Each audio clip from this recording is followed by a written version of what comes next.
So you just bought your first Tesla, or maybe you're about to, and maybe you're curious about how to take a road trip in your brand new vehicle.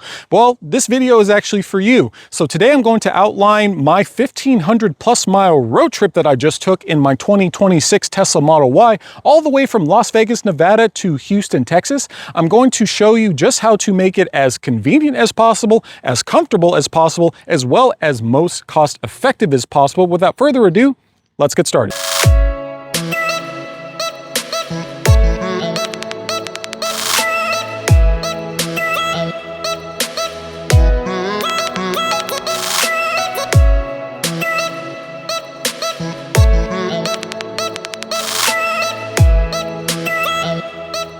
When it comes to taking your Tesla road trip, obviously the first thing you need to do is you need to plan your road trip, but Tesla makes it extremely easy and you can do it all from basically inside of your vehicle. So the first thing you're obviously going to want to do is input your destination, and it will tell you everything from how long it's going to take to get there. It's going to route you to every supercharger. It will tell you even how much battery percentage you're going to arrive at, and also how long you need to stay there for.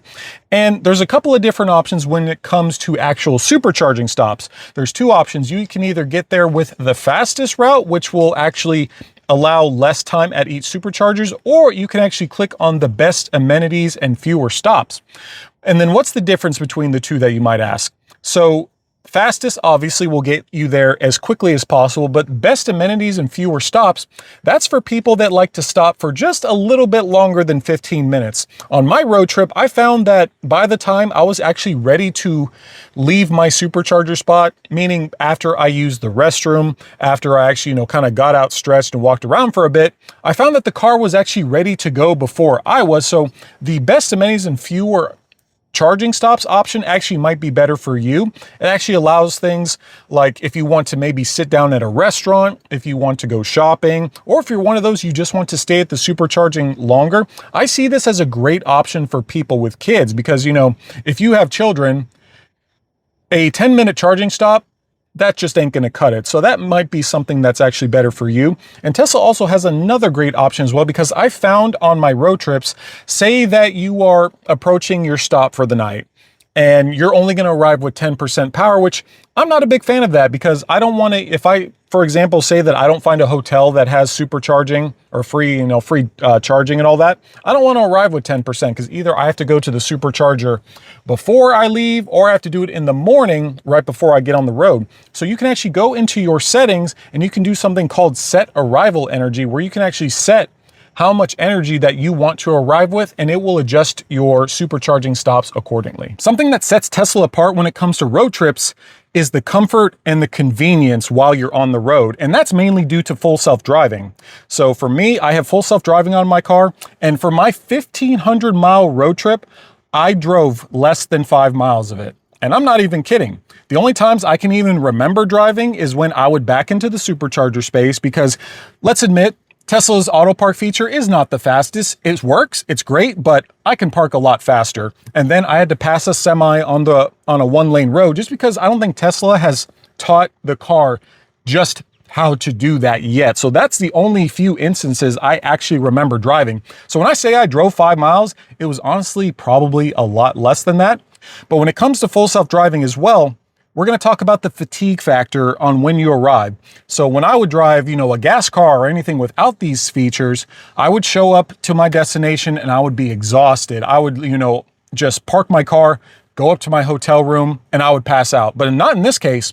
For example, when I arrived in Austin around 8:30 at night, I was on the road for a little over 12 hours. I was completely refreshed. I was still awake. I was still alert. I was able to walk around town. I was able to get dinner and all that. And overall, it was a great experience. And you're probably saying, well, Matt, I don't have full self-driving on my car. Am I out of luck? Nope, you sure aren't. So you can actually subscribe to full self-driving supervised for $99 a month. And if you decide you don't want it, you can just use it for your road trip and then you can cancel it when you're done. But I guarantee though, once you get a little taste of full self-driving, you're going to want to keep it. Now that you've decided which city you're going to stay for the night, now it's time to find you a hotel. So what's the best way to do that? So for me, I will only stay at hotels that offer EV charging. So I just went on Google and I literally just searched hotels with EV charging. And for me, Hilton was one of the first to pop up. And with Hilton, you can actually filter hotels that only offer EV charging at their locations. I found most of them to be free, which was a huge plus factor for me, but keep in mind, not all of them are going to be free charging. It's pretty relatively cheap though. At my hotel in Austin, for example, that said that they offered EV charging, which that wasn't exactly correct. I actually had to park in the parking garage across the street, which it wasn't that bad. It is what it is. For me to charge my car in Austin, that only cost me $5.65. So that was relatively a pretty cheap option for me. One question I get asked the most about Tesla road trips is, well, how much does supercharging cost? I know there's a lot of rumors out there that supercharging is extremely expensive as compared to gas, but not really. So I calculated my total cost for my entire road trip. So for me to drive from Las Vegas, Nevada, all the way to Houston, Texas, cost me just a little over $93. But you're probably wondering, well, how much is that as a savings versus gas? Or is there even a savings at all? And yes, there is a little bit. So I compared the Tesla to maybe a gas equivalent car of roughly around this size.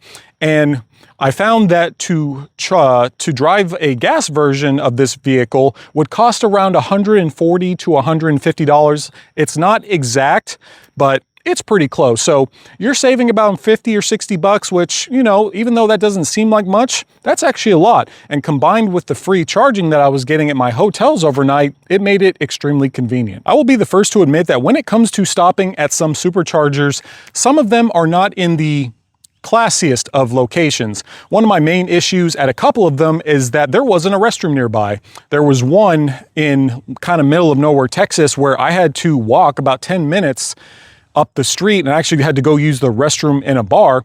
But let me give you some tips and tricks just to kind of how you can avoid that. So before you even arrive at your supercharger, you're actually able to look in your Tesla display and you can actually get kind of a street view of what's going on at each supercharger. I found a lot of them are attached to hotels, which you can go in and use the restroom. I would say though, ask their permission prior. So for me, I would just walk in the hotel, be like, hey, I'm charging my car. Is it okay if I use y'all's restroom?